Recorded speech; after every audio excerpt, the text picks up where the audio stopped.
Okay, so let's get started. So just first of all, our team at IntelliSpark is just very excited to host the webinar today.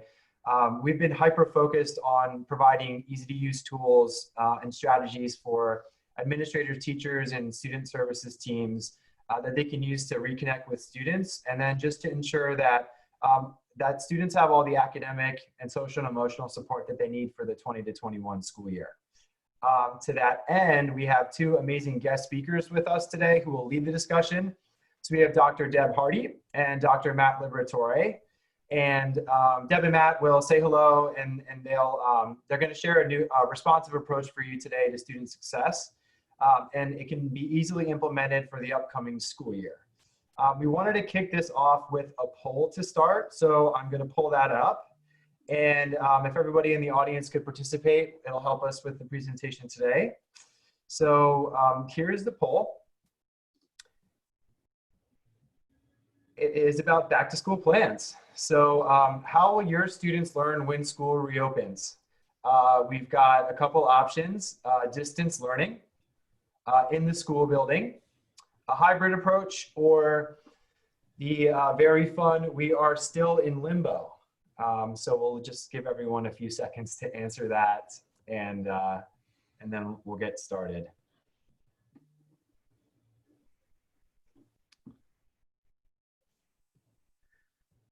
Okay, so it's looking like the majority of you are still in limbo, which is okay.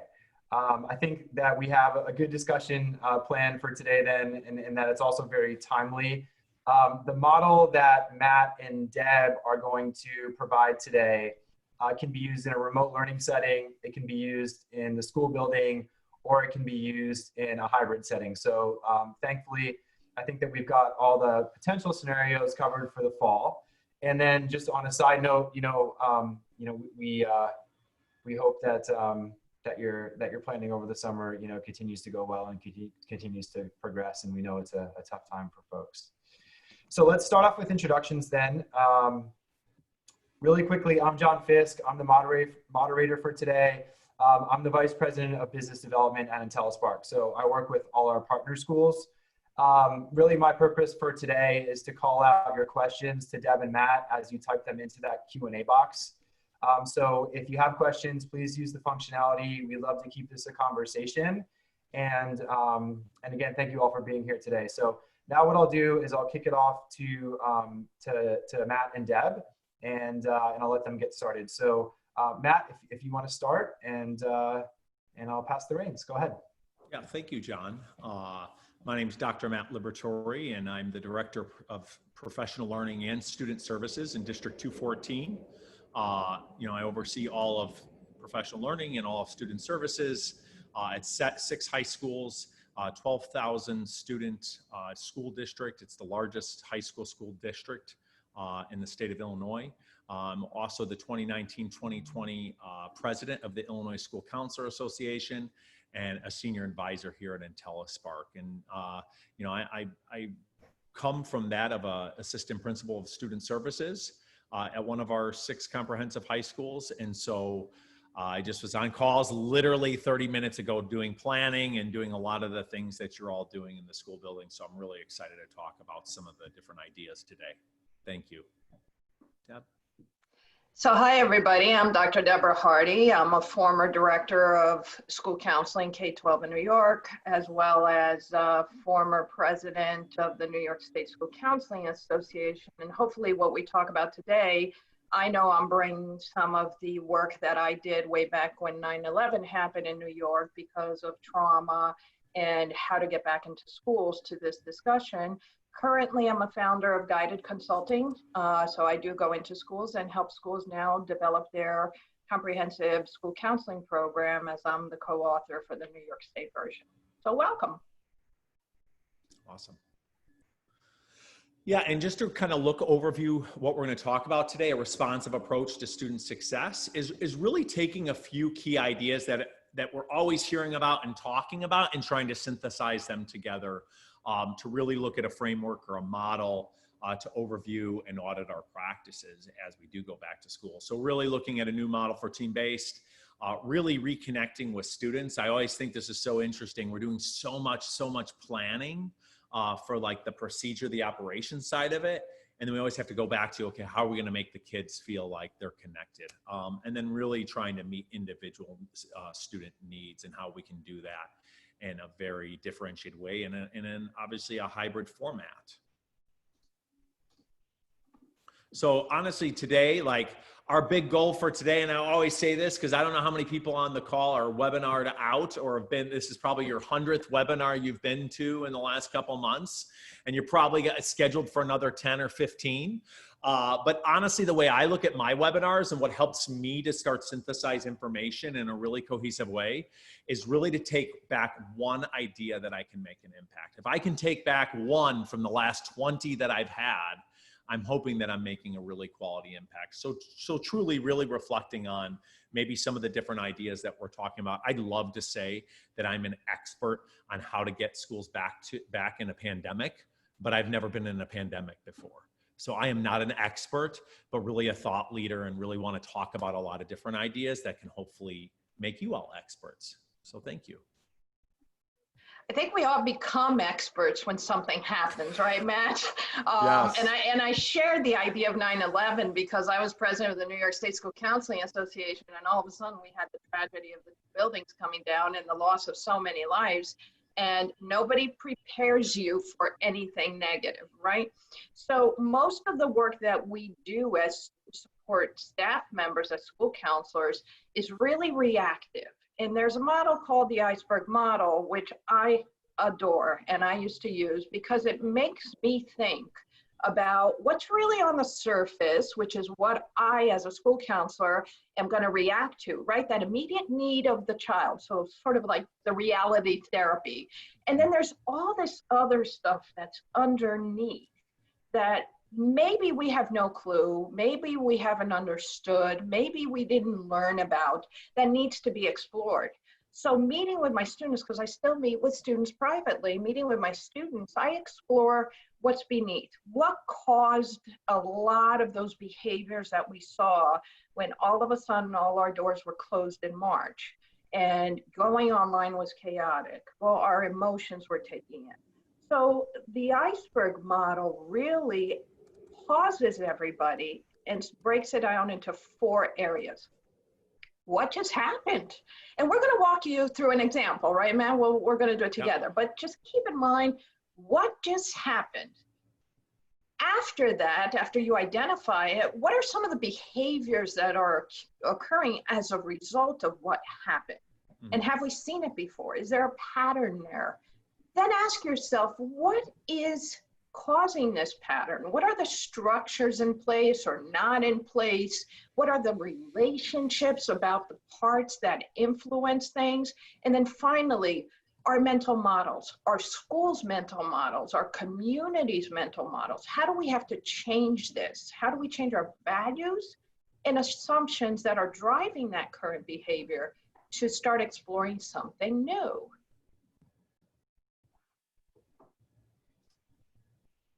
So Deb and I will tackle this together, but when she put this together, you know, we were talking about from the building perspective, and she's like, you know, how can we apply this to something you're going through right now? And you know, it was so abrupt.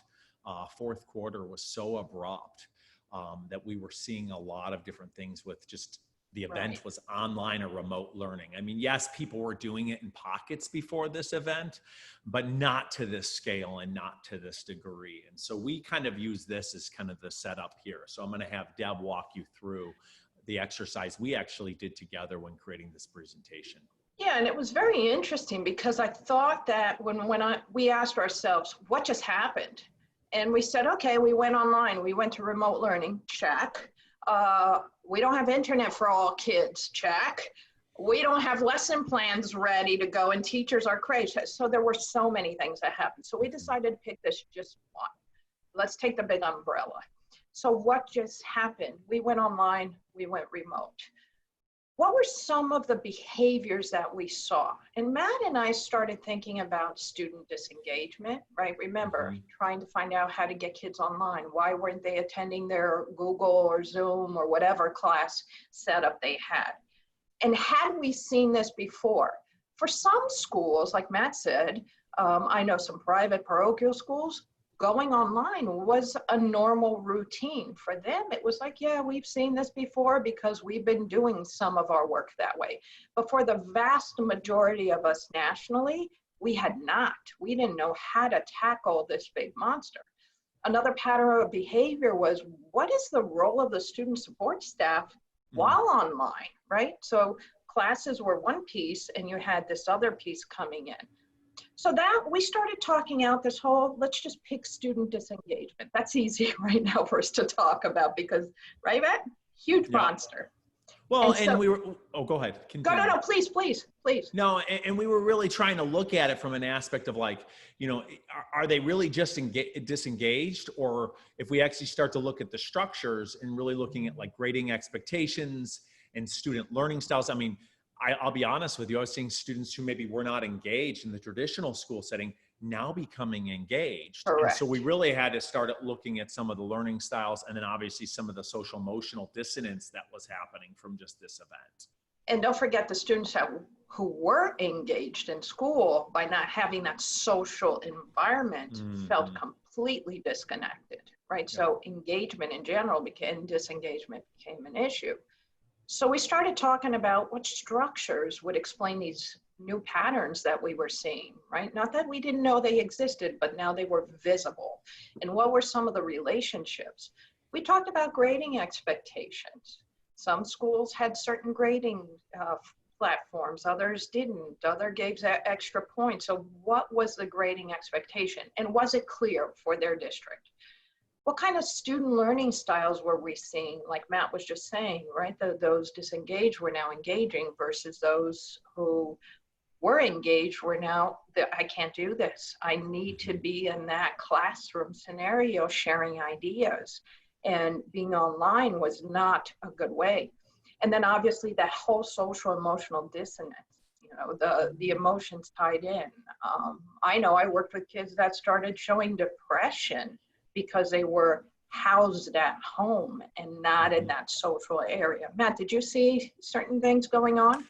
Yeah, you know, I didn't say this in my intro, but I'm actually also a clinical therapist. And just from a social, emotional, mental wellness perspective or mental health perspective, it was really interesting to see clients actually responding to things in a much more heightened way. I could actually tell that their bottom threshold, just due to the stressors and, you know, not knowing what, or staying, you know, being isolated indoors, it's just that threshold was just that much shorter. And so people who didn't experience trauma with a small t, we're now exhibiting that and really trying to look at, you know, what are some things we can do for self-care and some other ideas that we'll kind of go through as we go a little further. Right.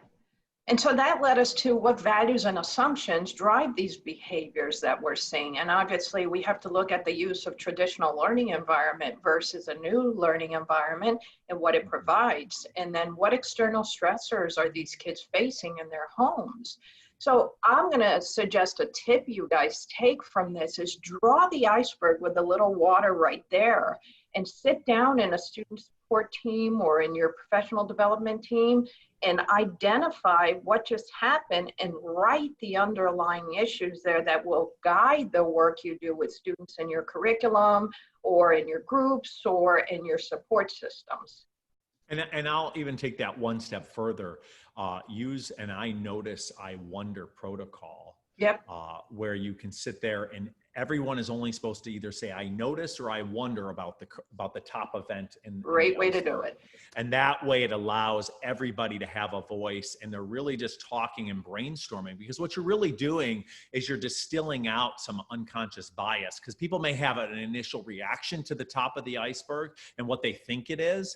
But really, you've got to brainstorm all ideas to truly, really, really look at all the different structures and the patterns of behaviors that are in there. And Matt, I'm going to throw in there also, let's not even try, keep your judgments about what you think happened away from this. It's so easy to have a defense mechanism when doing this kind of exercise and say, well, it happened because, pull that back. I love the idea of I wonder, I think, you know, pose your questions and then search for the facts. Don't judge, right? very difficult to do. I know we're humans, but don't judge.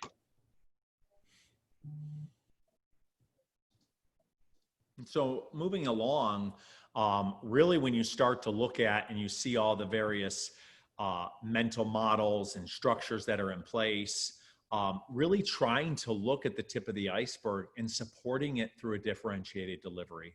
And this is really a tertiary model that really looks at level one, designing global systems to identify which students are not being engaged. And so really trying to identify all students and knowing whether they're engaged, or I'm using the engagement as our key here. But it could actually be, this can actually be applied to anything, whether it be attendance or grading or support or tutoring. It can be applied to anything, and really trying to group it off from global systems down to level two, which is group supports. And like, so Deb said, like, you know, there's students that need that active engagement. And so how are we finding the ones that need that, you know, social connection, and maybe putting them in a group, even if we are remote, putting them in a group so that they can have group work, or they could be assigned to a project and differentiate that lesson so that they're able to show competency in a different way. And then the last one is really level three, and identifying the most vulnerable students for individualized counseling or staff connection. And that's almost where, like, if I know there's a student that's our most vulnerable, I'm going to set them up with a mentor, or we're going to, you know, have more one-on-one interaction to make sure that that student's engaged and feels seen and feels supported. So Matt, I'm going to challenge everybody here to take a tip out of this, is that as you're looking, at your curriculum, you know, curriculum for me is all the activities and lessons that you deliver with kids traditionally, right, pre-COVID.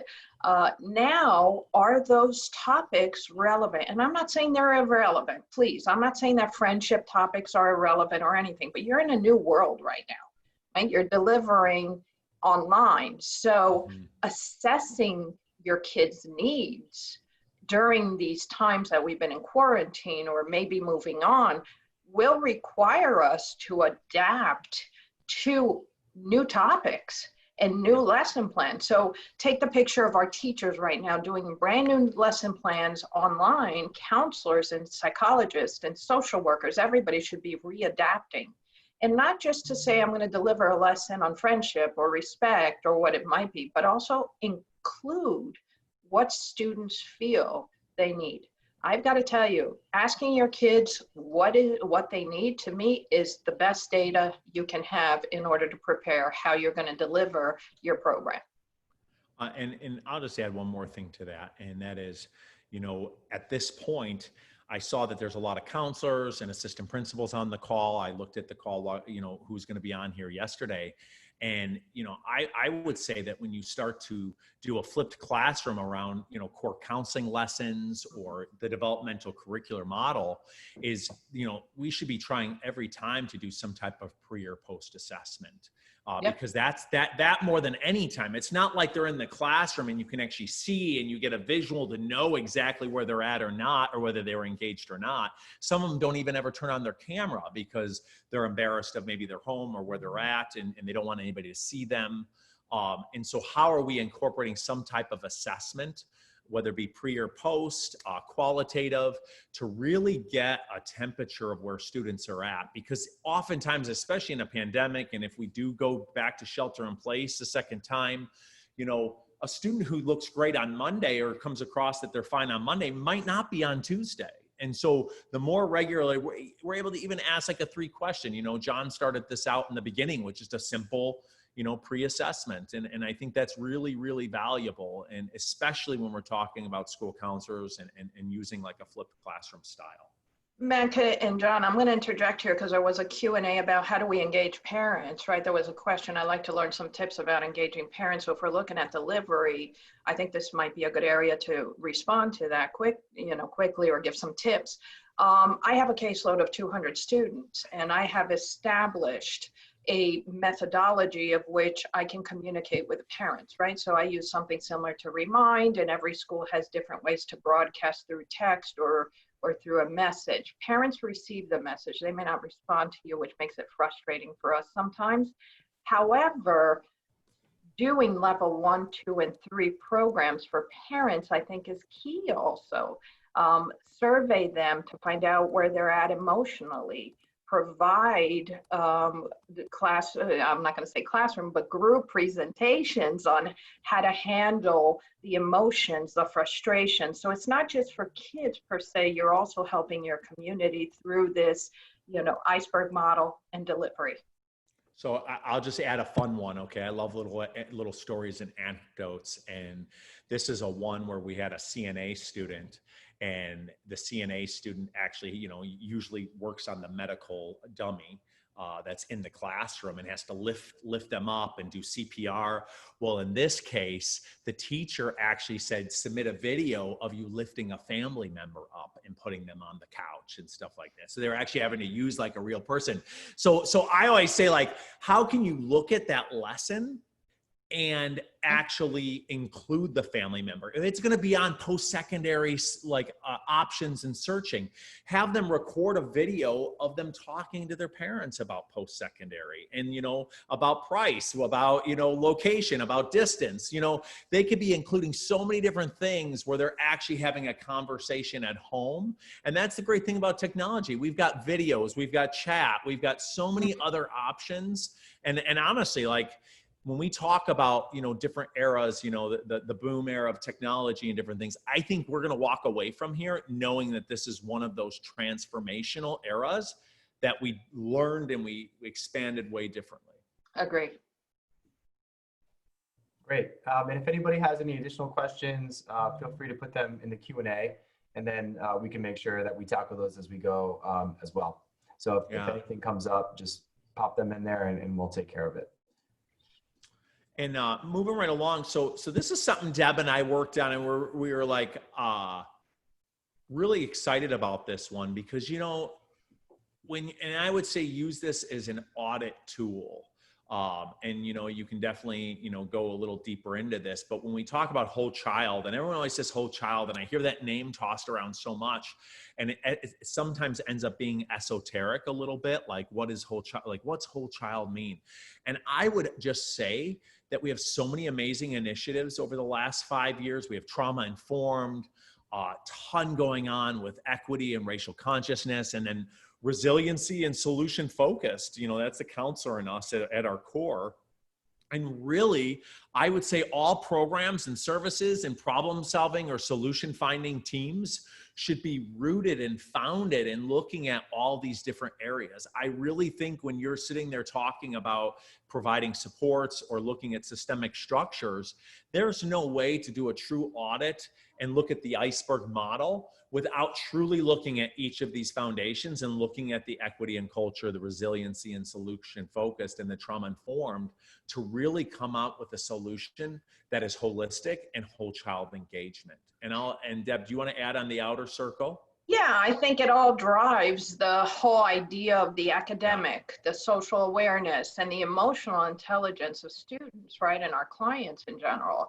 I will tell you, clients that I work with are always looking to understand themselves and how to utilize who they are, their self-management, their self-discovery, self-awareness of how they deal with social issues, right? If I'm going to use friendships or being part of a sports team and not getting along with a teammate, whatever it might be, or they had a trauma and how to handle that. To me, that emotional intelligence is so key, but also social awareness and academic. It drives everything we do in a school. So if you think of the system of a school, these kids are constantly going to be involved in all of these areas. And to me, it defines the whole child, not just one thing or another. It's all encompassing. So we have a question, and just based on the presentation, you can decide whether you want to answer it now or later. This question is from a counselor, and the question is, I know students will talk, but are not good about coming to my virtual office hours. Any ideas? So Yeah, you can either answer it now or later. I feel like I'm on Jeopardy. Do I get a prize? You buzz first. I'll buzz. So it is frustrating being in a school, having a kid not come to your office versus being virtual. Virtual makes it more difficult. Again, I'm going to go back to data, right? My first question would be, Yep. why is that child or that student not coming to your office, regardless in person or virtual? A, they might not have the technology. Think of the iceberg. They may not have the technology. They might not feel comfortable. The word trust has come up a lot in my conversations with students. I don't trust the scenario, whatever that may mean to them. It's not that they don't trust you, they don't trust the environment, right? So my first suggestion would be those who are not coming should be the first in which I reach out to. And this past week, I had not heard from a lot of my clients that I had been working with. So I took the liberty of calling them or emailing them or texting them, whichever tool I use with technology. And I received feedback saying, so sorry I haven't been in touch with you because X, Y, and Z happened in my family. Or I've really been hiding in my bedroom, very upset with what's happening. At that point, you know how to react as a counselor. Thank you for letting me know. I'm here for you. Let's touch base. Or let me call you right now. Let's set up an appointment. Let's talk this out about your emotions. I hope I answered that. Yeah, Matt? I think that's great. Matt, anything to add or? Yeah. I would just say, for me, it's like, divided. I just answered it too in text because I like to have it documented. And so what I said was, maybe find incentives to get them to come down. Whatever it is, get them talking as to why it was great to go. I mean, and I don't know if it's virtual high fives or, just maybe a personal email after they attend or something. But I think any incentive to be like, oh, that was great that I went. The other thing I was big on, I do it in clinical practice and I did it as a school counselor. And that is like, I give integrative exercises. You do not walk out of my office without having something to do and having to bring it back the next time. And Right. So it almost creates that continuous piece. And I'll put in the notes like, hey, I told the student to, practice 5 minutes of mindfulness 3 times a week. And so then next time they come back, I'll ask them and say, hey, how's that mindfulness going? Did you do it? And if they say no, then it's okay. We come up with a new goal, but it's that follow-up that keeps it going and makes them feel like they have to go and do something when they leave. And it just creates a sense of ownership to me personally. Okay, great. Thanks for tackling that one. Yeah, no problem. And then the other part is really looking at the problem. Whoops, my bad. We'll go back. It's okay. It's okay. I was like, I guess we're skipping presentation. That one. I know we're talking a little long, but I didn't know it's moving us along like that. But, when we're really looking at re-envision student services, we oftentimes want to go to the who's failing, who's failing? How do we find them? And really looking at making the student focus and what are the successes that the student is having and turning into the positive. I love solution focused and really saying what is the why behind this student? What gets them excited to come to school? What do they do like coming to school? And really trying to meet them at that level. And then how do we bring that things that are successful for them over into other areas? And so if they're rocking out a class, the first thing I do is call that teacher and say, what are they doing in that class? Why? And, and it could be their style. It could be a projects that they're working on. I could actually find out a lot of different things by talking to that teacher. Matt, and it's interesting because what I'm hearing you say is, let's not keep focused our team meetings on negative. Let's turn negative to positive, because amongst all of our students, there's success stories within each one of them. How do we take that and foster it so they're succeeding across all areas? Yeah, and then leading into that, Deb, is really the team approach to student support. Yep. And how are we actually fostering resilience? Because right now, that's what students are needing is how do they take this and add on building blocks? And so. Correct. It sounds crazy, but during isolation, one of my goals for some clients was take a break during the day and go walk up to the coffee shop and get a coffee. And they'd look at me like, wait, so all I have to do is go get a cup of coffee? Yes. But when we were in deep quarantine, that going up and getting that coffee for 5 minutes was this piece of social interaction that was some of the only social interaction they get during the day.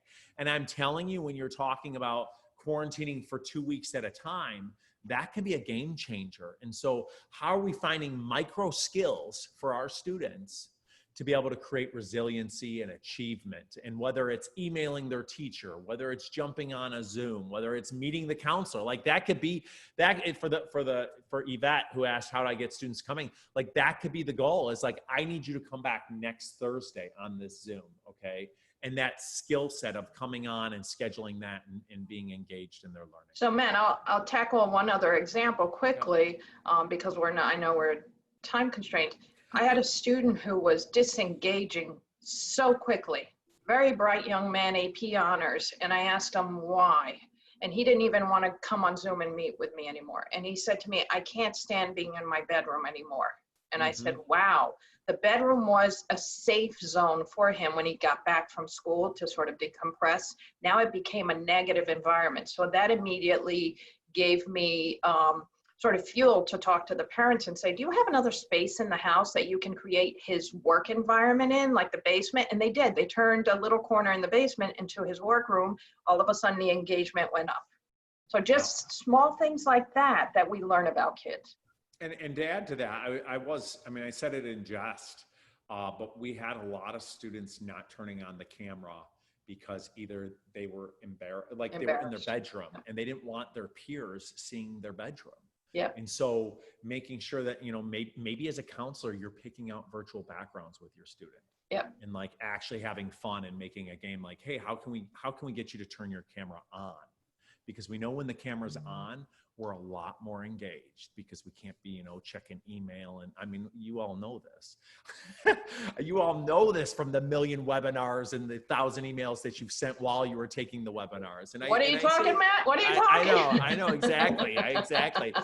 But that's even more of a reason why you want to have interactive activities like that. Or like Deb said, I think Deb's idea was great. Like make a different space in the house if they have that ability. Right. So.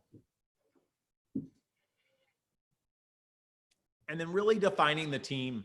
And it really is our central question is, how do we identify our care team in the support process? And oftentimes I've walked, when I consult with schools, I walk in and their care team or their problem solving team, or I like to call them solution focused teams, are made up of the people who've made up the team for the last 20 years, because that's who's been on the team. And I always challenge them to say, add somebody new to that team. Yep. If this student, somebody's getting this student, whether it be a coach or a mentor or a support staff or a custodian, have them come and be involved and explain the why behind that student and what gets them jazzed up about education, because that information can be shared. And the more people we have on the hub and sharing information, and I know John's going to do an excellent job at sharing how we've done that in IntelliSpark, but that is really the key. We've got so many people working in so many different silos that we're all swimming upstream together, where if we actually combine forces, it'd be so much easier. Right, and you have to have a purpose, right? What is the purpose of your team? When I used to run the response for intervention team, when I was in the school district, every time we had a meeting, we had identified time, 2 periods a day on a given week with a purpose, system connected. I love that you brought up the custodians, because our custodians know the school district inside and out, and yet we don't go to them to find out where the problems are brewing.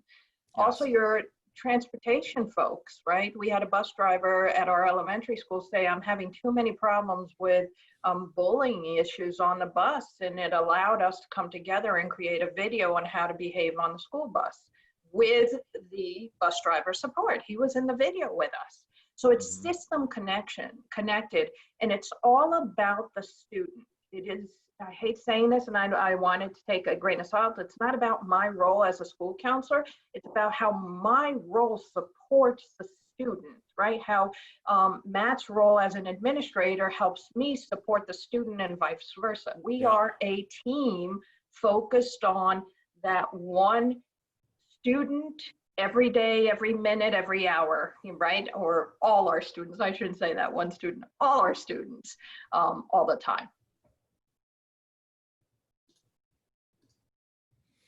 And this is just looking at a sample schedule. I put this up here because, you know, we borrowed it from somebody and they borrowed it from somebody else. And this is just really was an idea around remote learning and how things can be done. Because I mean, I've heard of some private schools doing like straight 8-period day, all remote online. And like, I have a hard time being on a Zoom for that long, you know, like even longer than 3 hours, I think is really like fatigue and max. And so really trying to break that up and break the schedule up. And it doesn't have to be this, but some version of something like this where you've got dedicated office hours that students know they can go to either a teacher or they could go to a student service member, that there's dedicated time for student services to run groups. I mean, I'm telling you right now, with a learning management system, and there's some free ones out there, but like a learning management system, there should be no reason why you're not running student service groups, and whether it be focused on mindfulness and doing mindfulness for those who are having anxiety, or whether it's an anxiety group, or whether it's a depression, like whatever it is, whatever the topic or the resilient task or strategy we're teaching, you know, there should be dedicated time for that. And then, you know, just having blocks of time that are just really succinct and spelled out there. And I'll just share with you, I mean, I understand everybody's worries.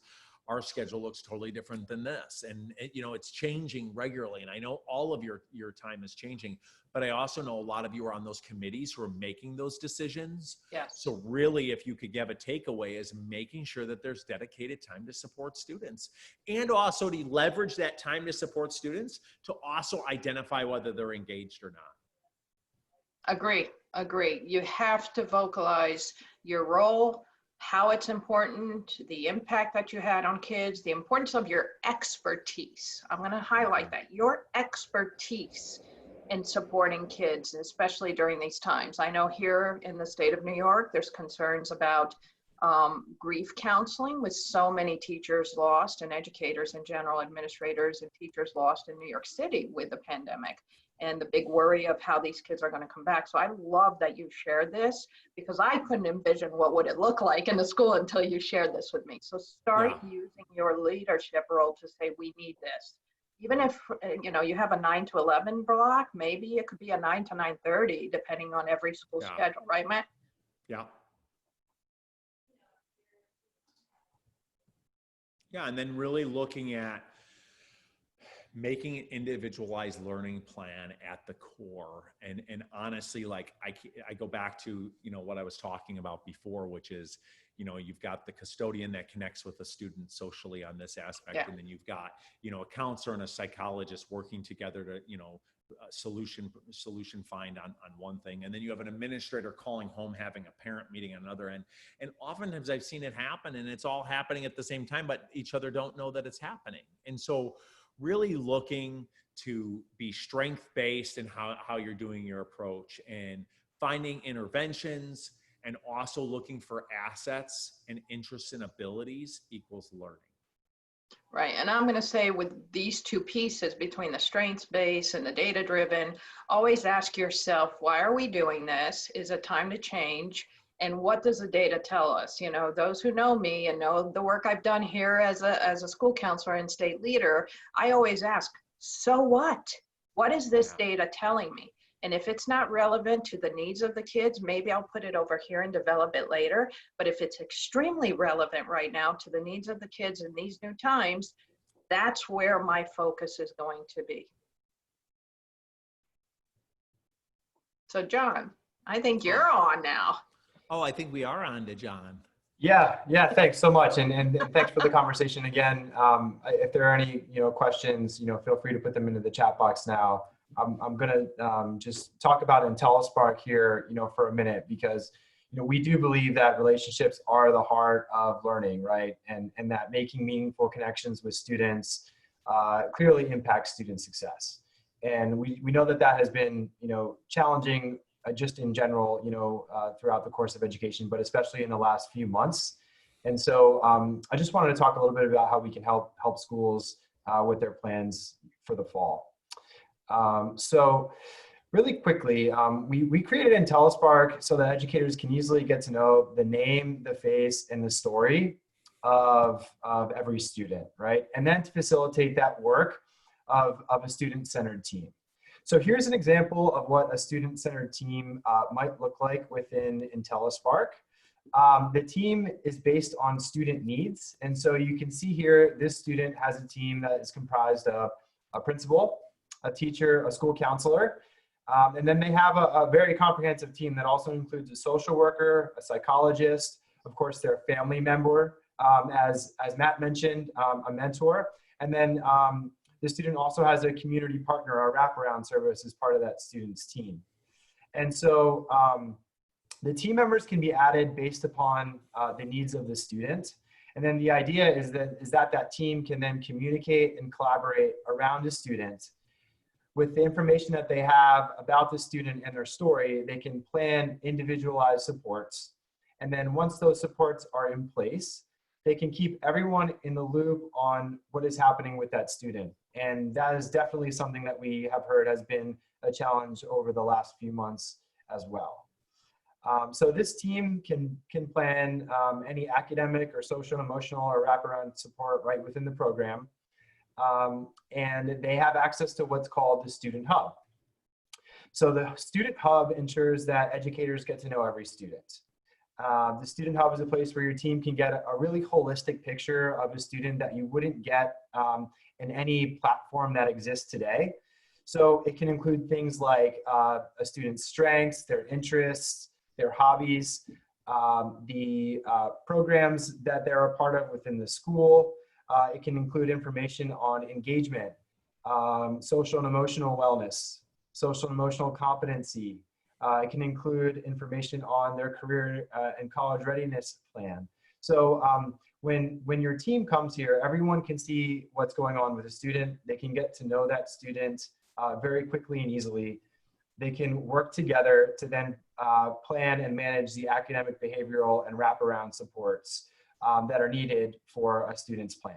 Now, the idea here is that every student is known, appreciated, and supported, but we do recognize, right, that some students will have a very comprehensive plan, and some students will have a very simple plan and a very small team.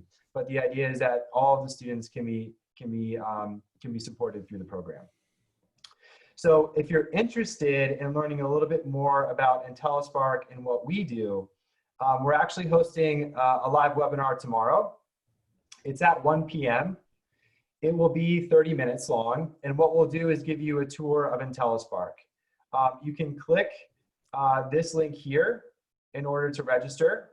I will drop it in the chat box in a second too as we go through questions and answers. And then I'll email it out to you all as well.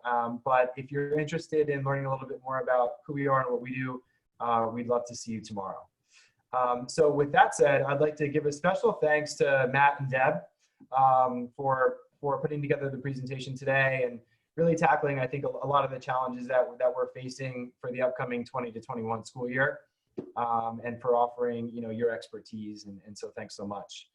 Thank you, John. And I think we have to take it, just a personal tip, breathe, take it slow, one step at a time. You're not gonna, I think, be able to tackle everything. So just breathe, you're allowed. Well, and I just want to thank all of you. Oftentimes you're in the trenches and, Yes. You're obviously on here wanting to learn. And so I think it's really, really important to take the time to say thank you for being a civil servant. And as Deb said, not just say it, but actually do it. Do it. Actually just take a deep breath. Because you got to practice self-care. There's only so much you can sit there and help others if you don't help yourself. And so thank you, everybody.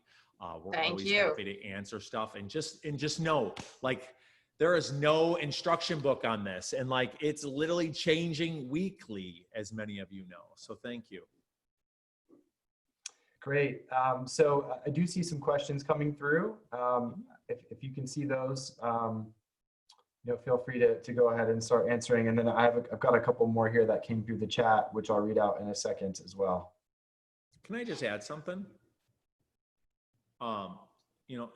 When John was showing the hub, the thing that I'm most excited about, actually being in the field and what IntelliSpark does is there's a lot of other things a lot of other methods and methodologies that you're all using to track students and make sure things are updated. And, the issue is like, if the right person isn't shared on it or doesn't have access, then guess what? They're limited to helping the student. And really, we've got to look at this as an equity issue and making sure that all people are on board and have the visibility to help students and bring them forward. Thanks, Matt. All right, I've got a question here. How are team members selected if there's no team in place for a student, just in general, because we know students have a counselor and a administrator and the teachers that they support. How would you guys go about selecting specialists and things like that? It's a great question. I think every district does it differently, obviously. I know in my experience in 3 districts that I ran our response team, we definitely had the counselors, the assistant principal, and the principal joined us. Definitely the school nurse, because often you don't know if it's social, emotional, or medical, or a combination, or what interacts with what. I invited 2 teachers. I would have a special education teacher as well as a gen ed teacher. And we also had our head of custodial, as well as on occasion, if it was something in transportation, as I mentioned, I would bring transportation. Our social worker and psychologists were also a part of it. So it was a team of about 10 to 11, very focused. Agendas went out a week before. If there was a crisis going on, we would add it to the communication, and always did follow up on whatever was on previous agendas that we talked about. Matt? Yeah, I would just add to that, find your leaders and tap them. If you've got rock stars that are connecting with students and they're connecting them, start to create a culture of solution finding and really tapping them and bringing them together to strategize on student success. And I'd say the last piece that I'm a little passionate about, and I've done a little bit of research behind this, is really make sure that there's an administrator on that team. Yep. The certified staff need to see that there's skin in the game from the administrator and that the administrator cares and is passionate. And 2, there needs to be a decision maker on that team, because I have seen it where there's not.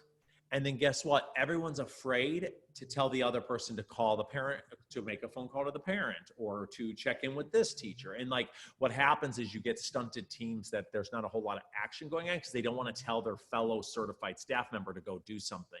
And so I really find it's helpful when there's just a supportive administrator there that's like, hey, so we're just going to overview this. Hey, you're going to call home. You're going to check in with the teacher. You're going to, update the records. And then everyone has a clear idea of what they're going to do. And then that was my style, is I'd make sure everybody had something to do. You know what I mean? It was a team approach. It was not just like the one passionate counselor running around doing everything. It was everybody had a task to do to help support that student. John, Great. can I add one more piece? Keep Sure. your meetings focused to the issue. Do not engage in what we call the water cooler discussion in terms of, I know this kid is dating somebody and this kid did that, or that family. Stop. That's wasting your precious time to provide the right support and intervention. It's tough conversations that, as Matt said, find your leaders. Leaders have to do, but we have to keep it focused on supporting the student being presented, or the case being presented. And that's the other important reason why to have an administrator, because you need to have that one person who can actually refocus and refocus the conversation back. So you just have to make sure that administrator is not the one talking about the water cooler stuff. Yeah. I'm saying it a little jokingly. So. Great. Do we see any more questions in the Q&A? Okay. No, I think we got it. Okay, well, I'll stick around for a few more minutes, just in case, anybody has any questions. You can either, chat us directly or reach out to us after the presentation. You can see our contact information here, my email, my phone number. You can connect with Matt via his IntelliSpark email is the best way to get advice from him, or Twitter, and then Deb the same. And Also, she's got a very vibrant Facebook group at School Counselor Central. So feel free to join us there. And we just want to say again, thanks to everyone who's stuck around to the end. And we hope you got some good takeaways from today. And we really appreciate your time. So hopefully we will see you all again soon and potentially tomorrow. Thanks, John. Thank you for facilitating, John. We really Thank you guys. appreciate it. Thank you so much. Awesome. It was a Thank great you both. presentation. Yep. Thank you. Thanks, Deb. Good job. All right, so I'll pull the link up for tomorrow one more time here, and it's in the chat as well. And then I think we'll just wait maybe like another 30 seconds, and then we'll shut down.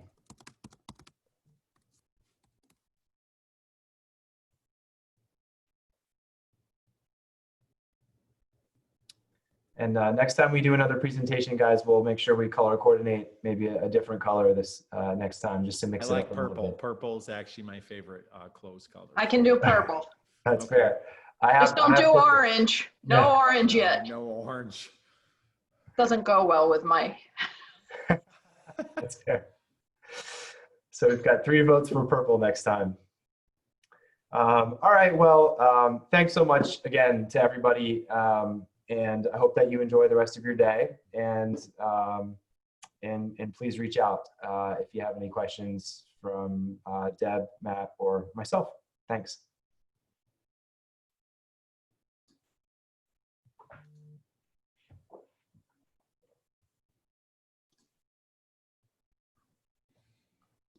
Okay.